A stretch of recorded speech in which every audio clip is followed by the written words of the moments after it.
चलिए हेडिंग डालिए तो लिखेंगे how to write Lewis structure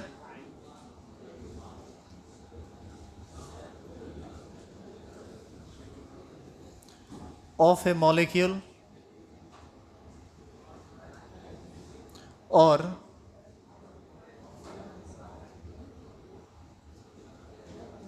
polyatomic ion.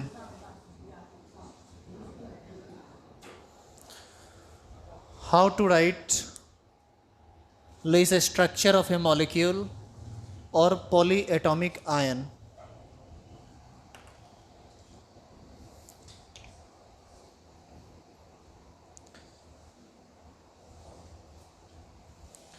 इस टॉपिक के अंतर्गत हमको पढ़ना क्या है, पहले इसको समझ लीजिए आप।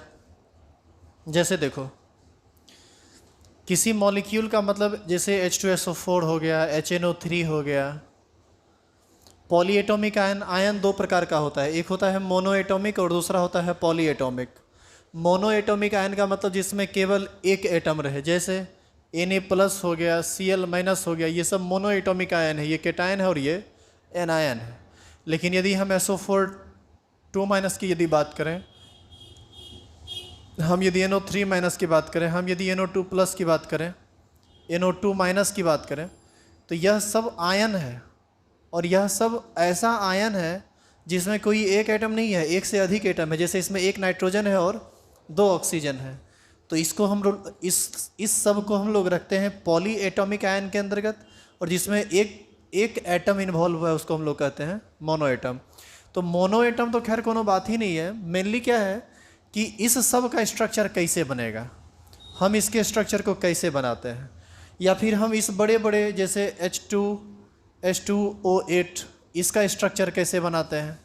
तो अब हम सीखेंगे बड़े बड़े कंपाउंड का स्ट्रक्चर धीरे धीरे। और लुईस स्ट्रक्चर का मतलब पूरा बॉन्ड बना बना के सारा लोन पेयर वगैरह कहाँ कितना कैसे देना है, ये सब अब आप सीखिएगा।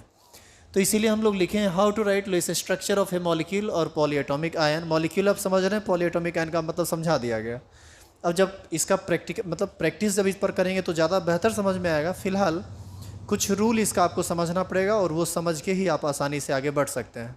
तो आप लिखिए तो रूल 1 लिखिए। Rule number 1,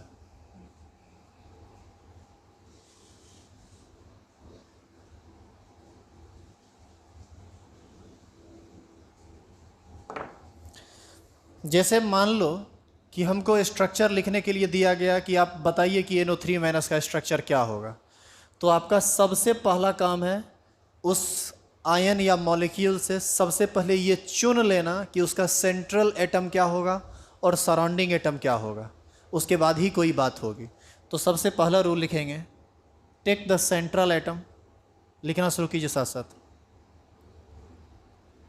take the central atom and arrange surrounding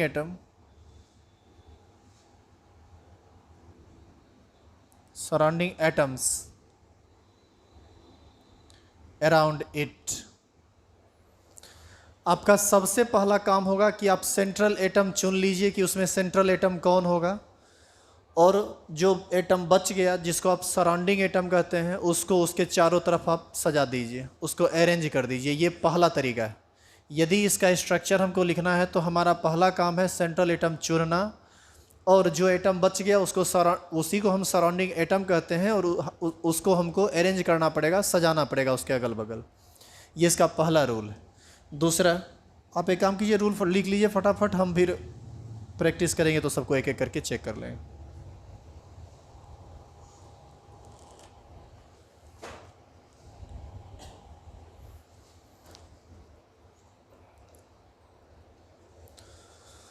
लिखेंगे, इन case of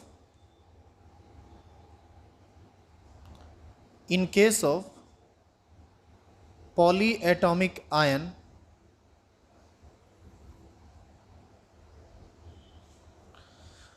positive charge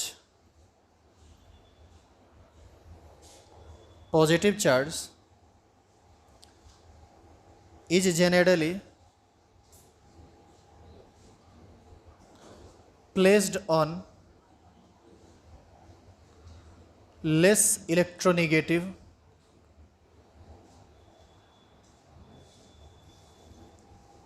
element या less electronegative atom, while negative charge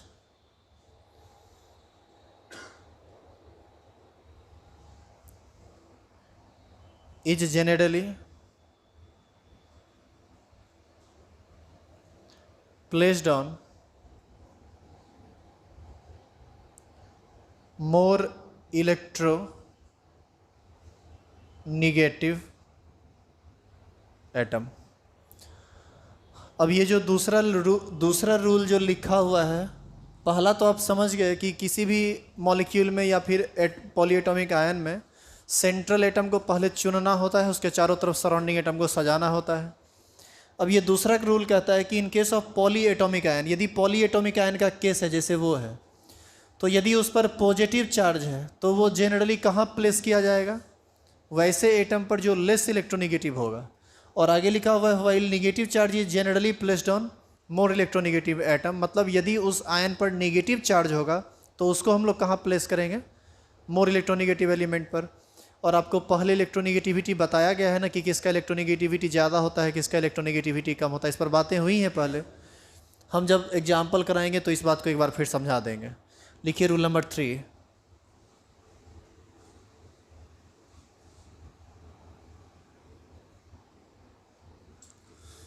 लिखिए surrounding atom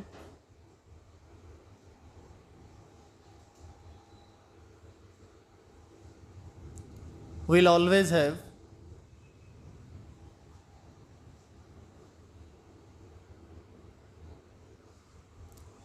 complete its octet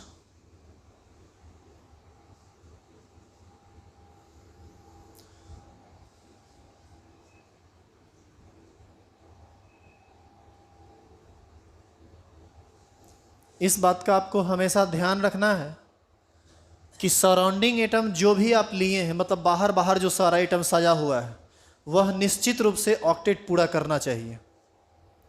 जैसे याद है बाहर में जो क्लोरीन वगैरह होता था, बाहर में जो भी रहता था उसका हम पहले ऑक्टेट पूरा करते थे, वही बात ये कह रहा है। लिखेंगे rule number 4,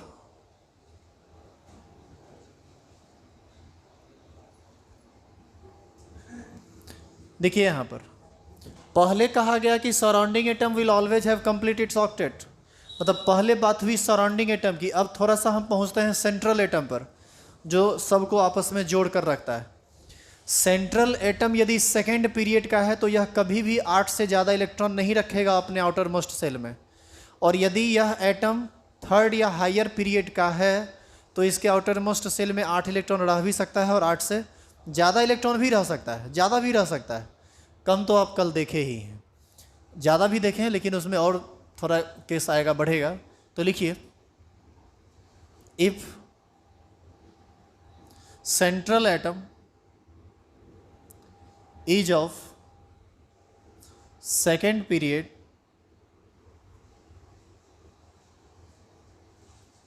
then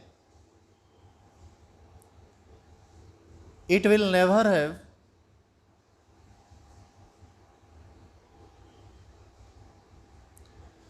more than 8 electrons in their valence shell.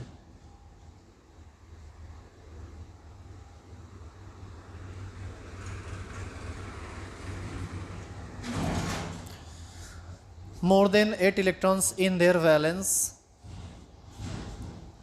shell, and if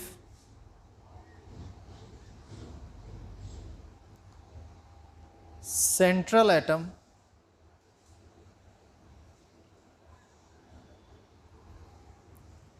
is of third or higher period,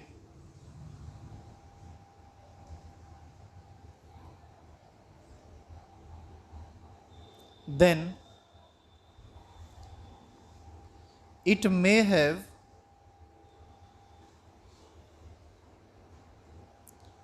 more than 8 electrons in their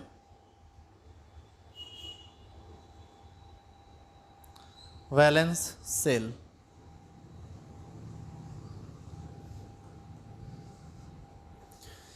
यहाँ पर यह कहा गया सेंट्रल एटम यदि सेकेंड पीरियड का होगा तो उसके आउटर मोस्ट सेल में कभी भी 8 से ज़्यादा इलेक्ट्रॉन नहीं होना चाहिए, इस बात का आप हमेशा ध्यान रखेंगे। और यदि ये सेंट्रल एटम हायर पीरियड का है, थर्ड पीरियड का है या हायर पीरियड का है, तो इसके आउटर मोस्ट सेल में इलेक्ट्रॉन की संख्या 8 से ज़्यादा भी हो सकती है। हो भी सकती है, नहीं भी हो सकती है, ज़रूरी नहीं कि हमेशा ज़्यादा ही हो, लेकिन ज़्यादा मतलब एक्सीड कर सकता है ऑक्टेट रूल को। Rule number 6 5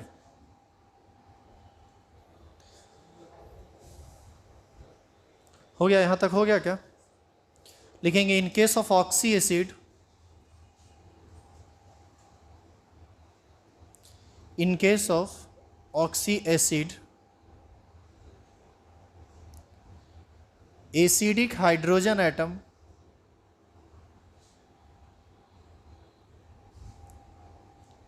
is always linked with oxygen atom.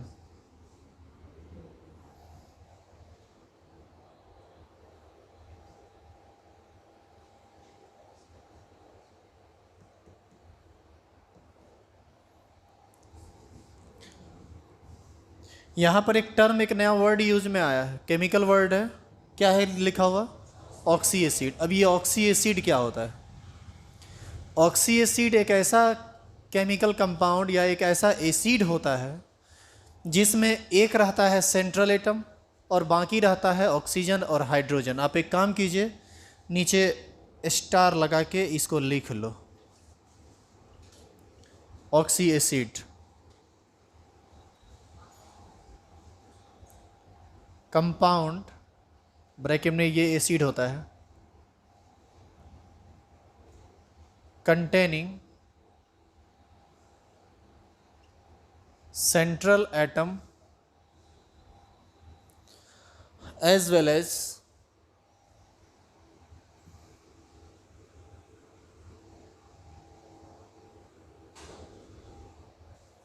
central atom as well as oxygen and hydrogen atoms। जैसे H2SO4 यह ऑक्सी एसिड है। कैसे समझे यह ऑक्सी एसिड है? इसमें एक एटम कौन चीज़ है? सल्फर, जो कि सेंट्रल एटम का काम करेगा, और बाद बाकी जो रेस्ट एटम है वो क्या क्या है? हाइड्रोजन है और ऑक्सीजन है। जैसे HNO3, जैसे H2CO3,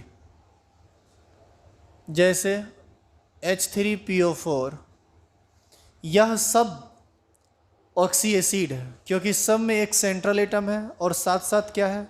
ऑक्सीजन और हाइड्रोजन। तो ये रूल क्या कहता है, इसको थोड़ा समझ लो। ये कहता है कि इन case of oxy acid, acidic hydrogen atom is linked with oxygen always. मतलब ऑक्सी एसिड में ये जो हाइड्रोजन एटम होता है ना, उसको आप हमेशा किससे जोड़ोगे? ऑक्सीजन से, हमेशा ऑक्सीजन से जुड़ेगा। तो हमेशा यदि हाइड्रोजन ऑक्सीजन से जुड़ेगा तो सेंट्रल एटम किसको जोड़ेगा? ऑक्सीजन को जोड़ेगा। बीच में सेंट्रल एटम रहेगा, अगल बगल ऑक्सीजन रहेगा और सबसे लास्ट में हाइड्रोजन रहेगा। जब इसका एप्लीकेशन देखेंगे तो वो थोड़ा और बेहतर समझ में आएगा। अभी आप आगे बढ़िए। कितना रूल हो गया? 5। लिखिए 6 नंबर और लास्ट नंबर है ये।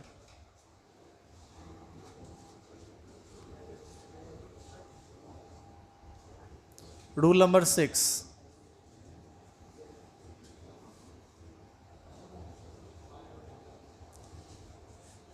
Formation of peroxy bond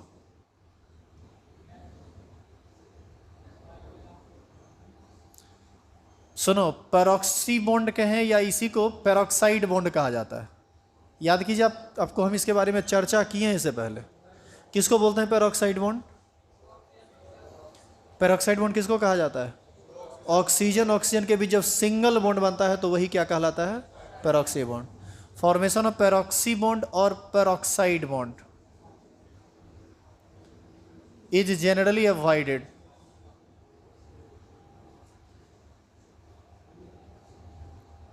but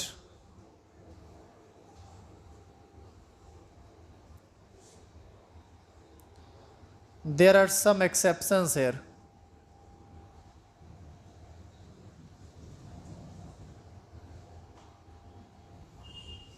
example पहले लिख लीजिए, फिर हम आपको समझा देते हैं। H2O2, O2F2, H2SO5, H2S2O8, CrO5, ETC।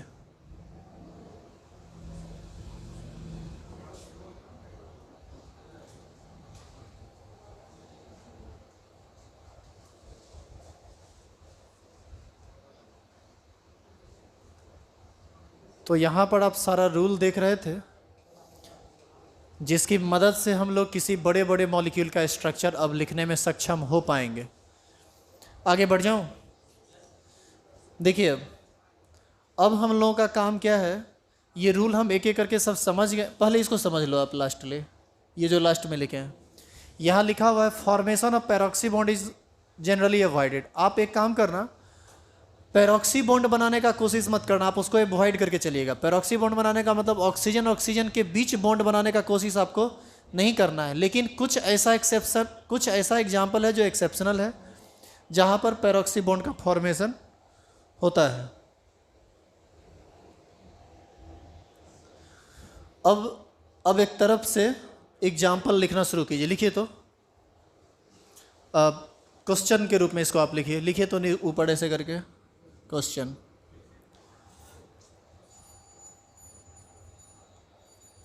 लिखेंगे draw the Lewis structure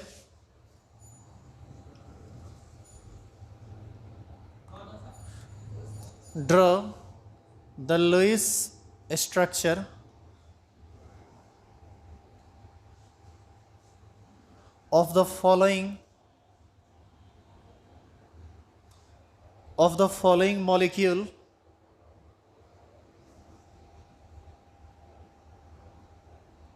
or ions.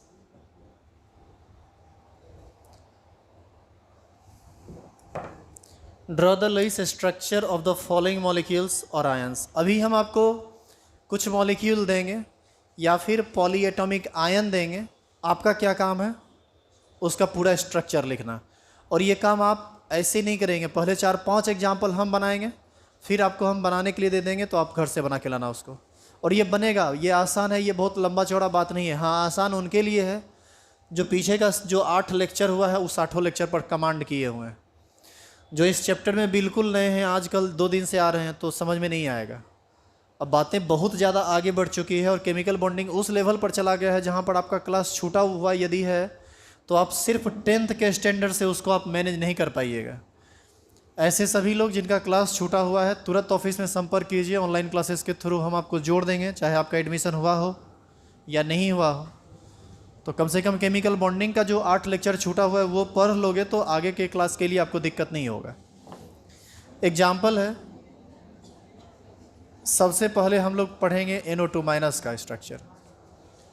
सुनो, अब हम लोगों को बनाना है NO2- का स्ट्रक्चर। हम पूरा स्ट्रक्चर लिखना चाहते हैं, ड्रॉ करना चाहते हैं। किसका? NO2- का। सबसे पहला रूल क्या था, याद कीजिए। Take the central atom. बताइए तो कौन होगा सेंट्रल एटम यहाँ पर?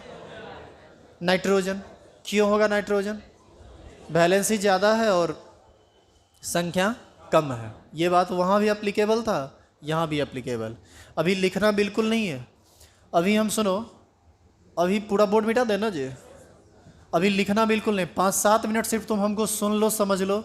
आगे तुमको बिल्कुल भी दिक्कत नहीं होगा।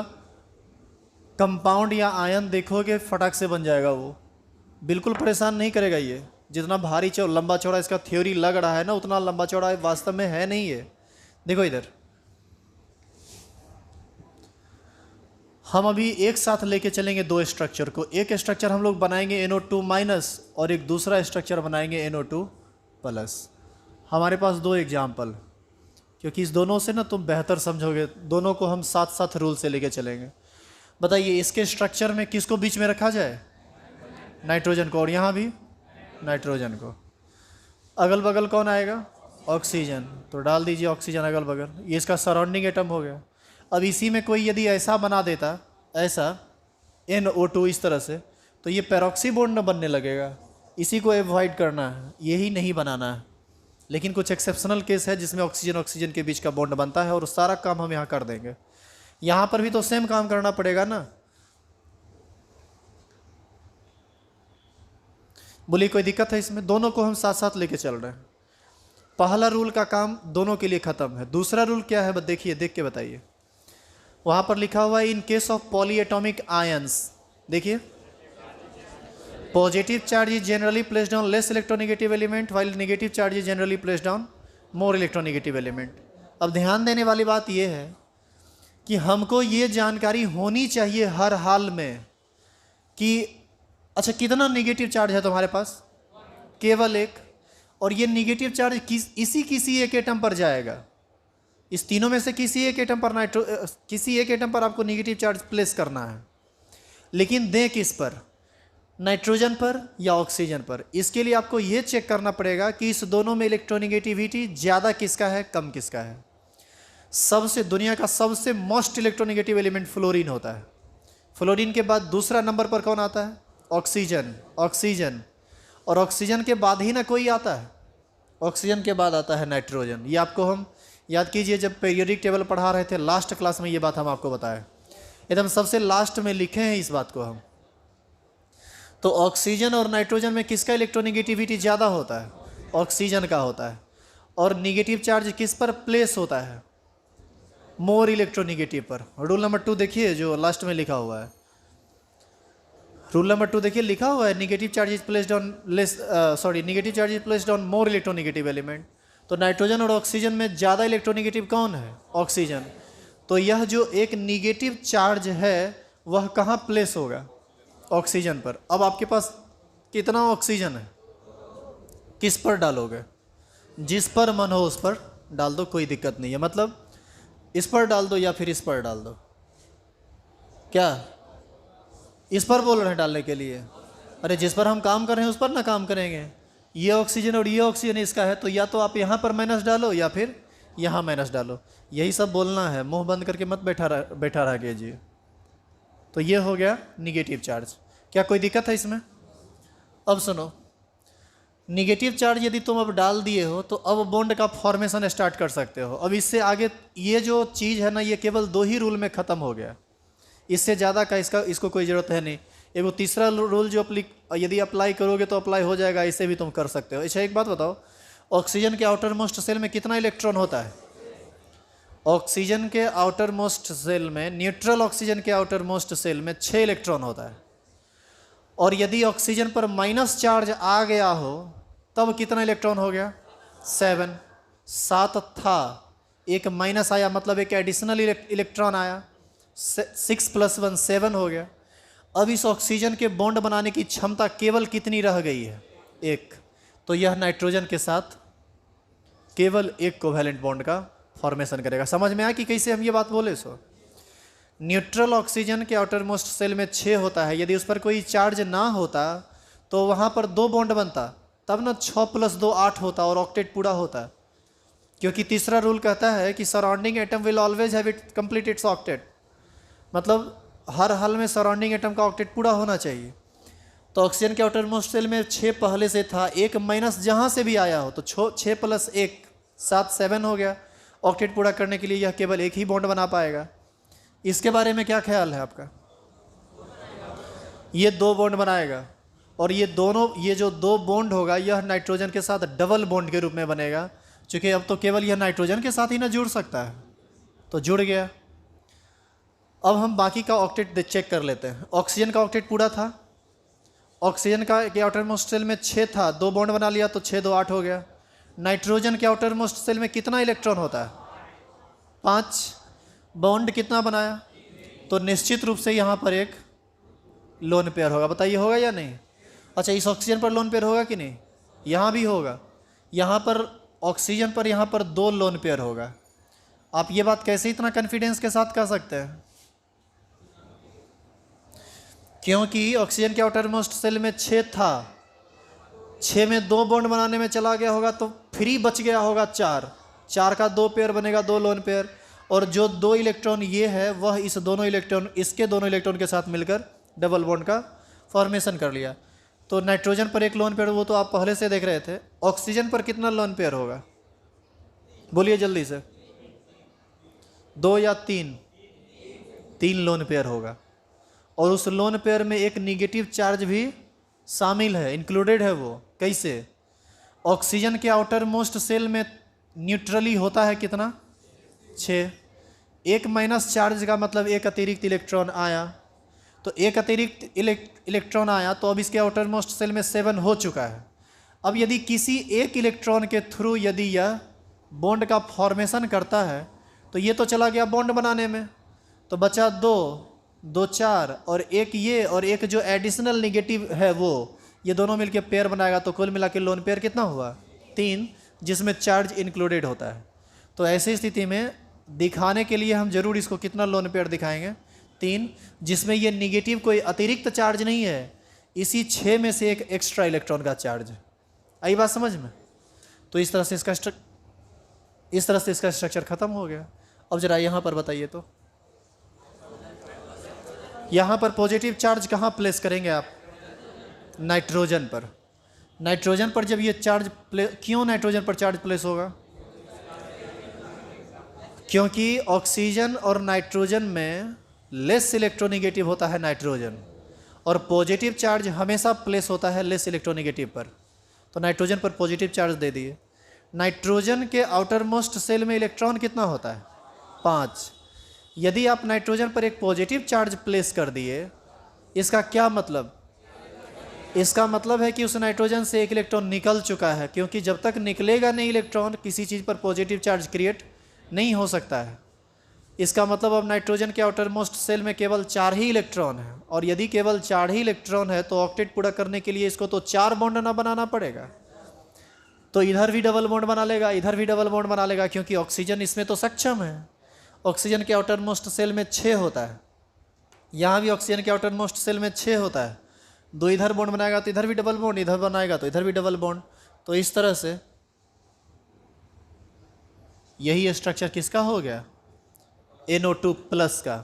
और यदि हम कंप्लीट लोन पेयर के साथ इसको दिखाना चाहें, सारा चीज़ दिखाना चाहें, तो नाइट्रोजन पर positive charge without any lone pair, ये डबल बॉन्ड बनेगा जहाँ पर 2 लोन पेयर होगा, और यहाँ भी डबल बॉन्ड बनेगा जहाँ पर 2 लोन पेयर होगा। क्योंकि आउटर मोस्ट सेल में 6 था, 2 बॉन्ड का फॉर्मेशन कर लिया, वो तो बॉन्डिंग में चला गया, तो रेस्ट कितना बच गया? 4 ऑक्सीजन का जो इलेक्ट्रॉन है आउटर मोस्ट सेल का, जिसका 2 पेयर बनेगा जहाँ पर 2 लोन पेयर होगा।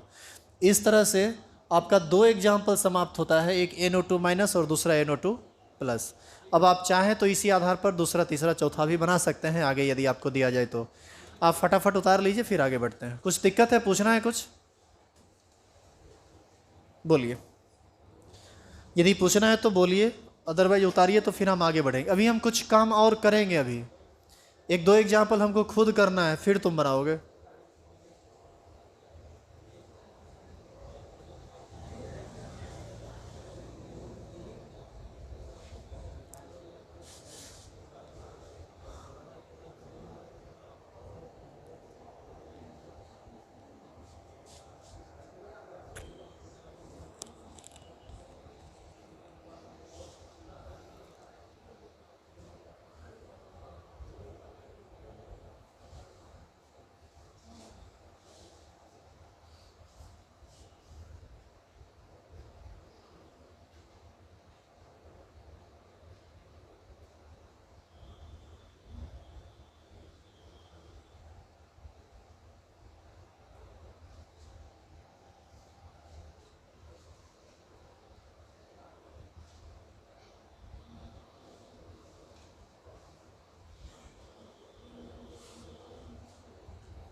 हो गया, लिख लिए?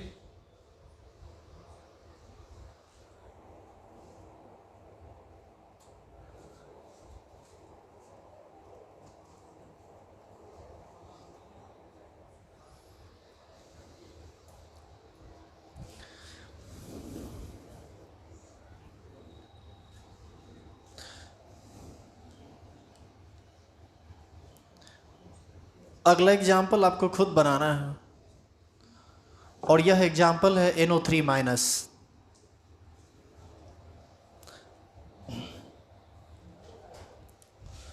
बीच में किसको रखेंगे?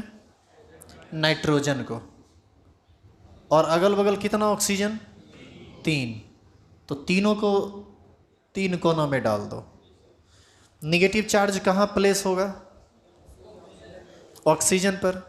कहीं भी किसी भी ऑक्सीजन पर डाल सकते हो, लेकिन ध्यान रहे जिस ऑक्सीजन पर भी डालोगे वह केवल एक ही बॉन्ड बना पाएगा। यदि इस पर माइनस डालेंगे तो यह केवल इसके साथ एक ही बॉन्ड बना सकता है। क्या कोई दिक्कत है इसमें? अब बताइए, तो इस ऑक्सीजन ये क्या करेगा? डबल बॉन्ड बनाएगा। और ये क्या करेगा? अब जबकि तुम सारा पर डबल बॉन्ड बना दिए हो तो एक बार ऑक्टेट भी चेक कर लो। नाइट्रोजन कुल कितना बॉन्ड बना लिया? 5। 5 दूना कितना होता है? 10। नाइट्रोजन के आउटर मोस्ट सेल में कितना इलेक्ट्रॉन हो चुका है? 10। और ये सेकेंड पीरियड का ना एलिमेंट है, और सेकेंड पीरियड का एलिमेंट कभी भी ऑक्टेट रूल तोड़ता नहीं है। तो आपको नहीं लगता है कि आप कुछ मिस्टेक कर गए हैं? कुछ गलती हुई है ना आपसे? देखिए वो गलती क्या है। वो गलती ये है कि HNO3 कल बताए थे ना हम, HNO3। अरे HNO3 का स्ट्रक्चर कल बताए थे, याद है? उसमें एक कोऑर्डिनेट बॉन्ड बना था। बस यही मिस्टेक तुम कर गए हो। यहाँ पर ये जो बॉन्ड बनेगा ये कैसा बॉन्ड बनेगा? कोऑर्डिनेट। अब सही, यहाँ पर टोटल 3 लोन पेयर होगा, यहाँ पर 2 लोन पेयर होगा, यहाँ पर निगेटिव चार्ज लगा के 3 लोन पेयर होगा, और इस नाइट्रोजन पर कोई लोन पेयर नहीं होगा। अरे ये ऐसे बना होगा, देखो एक बार फिर से चेक कर लो। सुनो, नाइट्रोजन के आउटर मोस्ट सेल में 5 इलेक्ट्रॉन होता है ना, तो 1 2 3 बॉन्ड बनाया तो 3 दूना 6 इलेक्ट्रॉन, और एक लोन पेयर बचा हुआ है, तो इसका ऑक्टेट पूरा हो चुका है। इसके आउटर मोस्ट सेल में 6 इलेक्ट्रॉन है, और इसका लोन पेयर रखा हुआ है। इसी केस में ना बनता है कोऑर्डिनेट बॉन्ड। तो ये इसके साथ किस बॉन्ड के द्वारा जुड़ जाता है? Coordinate bond. तो कोऑर्डिनेट बॉन्ड के द्वारा जुड़ेगा तो हम लोन पेयर को थोड़े दिखाएंगे तब। तो यही लोन पेयर बॉन्ड में कन्वर्ट कर जाता है और ये कोऑर्डिनेट बॉन्ड का फॉर्मेशन करता है। यही है NO3 माइनस का स्ट्रक्चर। इसका मतलब ये हुआ कि जब आप कंपाउंड का फॉर्मेशन करेंगे या फिर मॉलिक्यूल का स्ट्रक्चर बनाएंगे, उस समय आपको दोनों चीज़ दिमाग में रखना है, कोऑर्डिनेट बॉन्ड का भी केस और कोवैलेंट बॉन्ड का भी केस। अब यही सब चीज़ जो पीछे नहीं पढ़े हैं वो बहुत बुरी तरह उलझ गए होंगे यहाँ पर। चलिए बनाइए PO4 3 माइनस। PO4 3 माइनस ऐसे लिखें या फिर PO4 3 माइनस ऐसे लिखें, ये सब एक ही बात। जल्दी से स्ट्रक्चर बनाइए तो आप।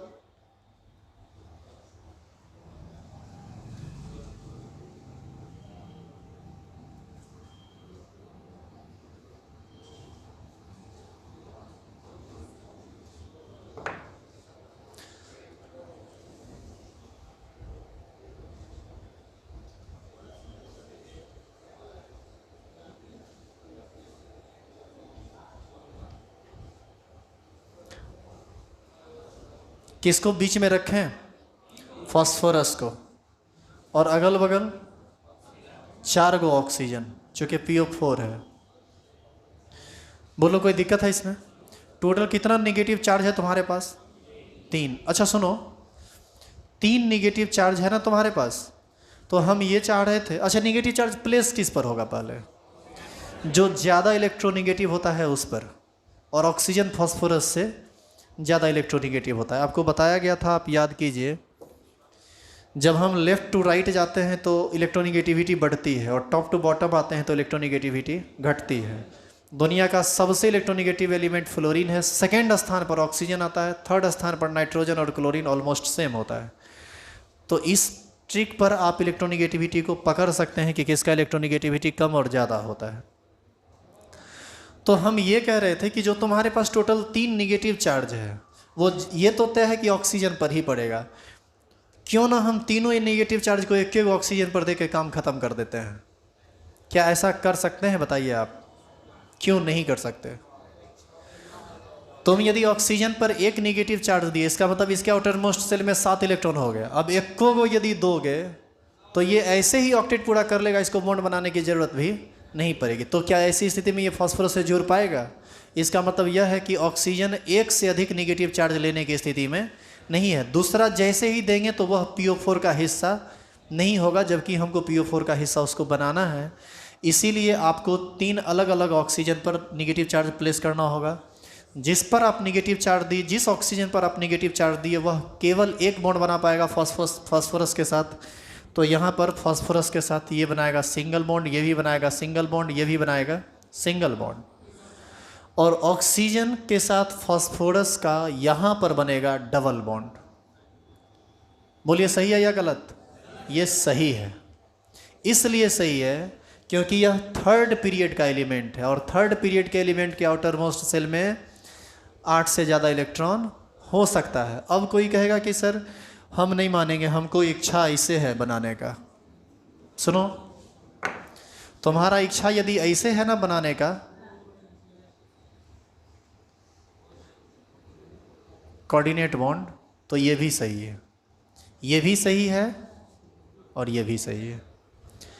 यहाँ पर सुनिएगा ध्यान से, पहले जितना पुराना बुक जो मिलता है सब, जिस समय कोऑर्डिनेट बॉन्ड का कंसेप्ट, जिस समय ये कंसेप्ट नहीं था कि ऑक्टेट तोड़ा जा सकता है या कोई एटम 8 से ज़्यादा इलेक्ट्रॉन रख सकता है, उस समय तक स्ट्रक्चर यही चलता था, कोऑर्डिनेट बॉन्ड। देखो इसमें क्या हुआ क्या होगा सो बताते हैं। फास्फोरस के आउटर मोस्ट सेल में इलेक्ट्रॉन होता है टोटल 5 में से 3 जो है वह बॉन्ड फॉर्मेशन में भाग ले लिया, और जो 2 इलेक्ट्रॉन है वह बैठा हुआ है लोन पेयर के रूप में। इसके आउटर मोस्ट सेल में टोटल इलेक्ट्रॉन कितना है? 6। तो ये आसानी से कोऑर्डिनेट बॉन्ड का फॉर्मेशन कर सकता है। तो ऐसा लगता है कि इसका भी ऑक्टेट पूरा रह गया और ऑक्सीजन का भी ऑक्टेट पूरा रह गया। तो पहले यही स्ट्रक्चर चलता था, लेकिन बाद में जब से ये पता चला ना कि थर्ड या हायर पीरियड का एलिमेंट ऑक्टेट तोड़ सकता है, तो वह ईजिली म्यूचुअल शेयरिंग आपस में करता है, मतलब बराबर इलेक्ट्रॉन का शेयरिंग करता है और आपस में आराम से डबल बॉन्ड का बहुत ईजी वे में, फ्लेक्सिबल वे में वो डबल बॉन्ड का फॉर्मेशन करता है। तो तब से ये कंसेप्ट आ गया कि चलो वहाँ कोऑर्डिनेट बॉन्ड बना देंगे तो भी सही है और डबल बॉन्ड बना देंगे तो भी सही है। मतलब इसका ये स्ट्रक्चर और ये स्ट्रक्चर, दोनों स्ट्रक्चर सही है, गलत दोनों नहीं है। लेकिन ये पहले चलता था, आज के दौर पे क्या चल रहा है? ये वाला, ये वाला। समझ में आया कि ये कैसे सही हो गया? क्योंकि ये थर्ड पीरियड का एलिमेंट है फास्फोरस, क्योंकि इसके पास वैकेंट डी ऑर्बिटल होता है, क्योंकि यह एक्साइटेड स्टेट में 5 बॉन्ड का फॉर्मेशन कर सकता है। ये बात आप पहले भी पढ़ चुके हैं। आई बात समझ में? एक लास्ट स्ट्रक्चर फटक से भी तुरंत बना लो तुम, SO4 2-। अभी आज के क्लास का ये पूरा कंक्लूजन है। यदि आप सीखे हैं आज कुछ, तो आप अपने मन से बना लीजिए, इसमें हमको पेन चलाना ना पड़े, इस बात का आप ध्यान रखिए। और आप भी सुनो, ये जो स्ट्रक्चर हम बनाए हैं ना, दोनों स्ट्रक्चर बना लेना और दोनों में सही का चेक मार देना, दोनों सही है, ये भी सही है वो भी सही है।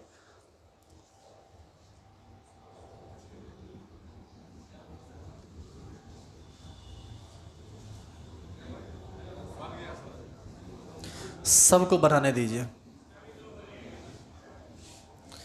इसका भी 2 बनेगा, इसका भी 2 बनेगा। सल्फर को कहाँ रखेंगे बताओ? बीच में, और इसके चारों तरफ 4 ऑक्सीजन। निगेटिव चार्ज 2 है, कहाँ प्लेस होगा? 2 ऑक्सीजन पर, 2 ऑक्सीजन पर दे दिए, ठीक है। ये दोनों सिंगल बॉन्ड बनाएगा, बना दिया। सल्फर के आउटर मोस्ट सेल में 6 इलेक्ट्रॉन होता है, 2 बॉन्ड फॉर्मेशन में भाग ले लिया है, 4 अभी भी बचा हुआ है। ये 4 इसके साथ डबल बॉन्ड आसानी से बना सकता है, कोई दिक्कत नहीं। और यदि आपका इच्छा है कि नहीं डबल बॉन्ड नहीं बनाए, कोऑर्डिनेट बॉन्ड ही बनाए, तो भी कोई दिक्कत नहीं है, वो भी चलेगा। यानी यह 2 तरह से स्ट्रक्चर बनेगा, ऐसा भी और ऐसा भी।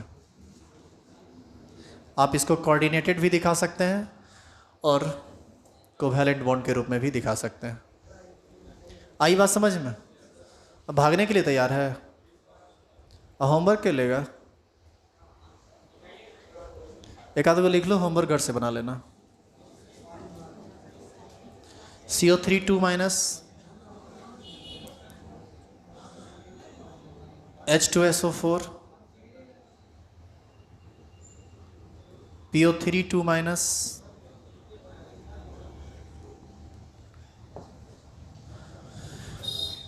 नहीं ये मत लो, ये एक्सेप्शनल है, फंस जाओगे। अब तुम HNO3 बनाने का प्रयास करना, तुमसे बन जाएगा। H3PO4 ये सब बना के लाना। सुन लो, ये ऑक्सी एसिड है। ऑक्सी एसिड में हाइड्रोजन को हमेशा किससे जोड़ना है? ऑक्सी एसिड में हाइड्रोजन को हमेशा किससे जोड़ना है? ऑक्सीजन से।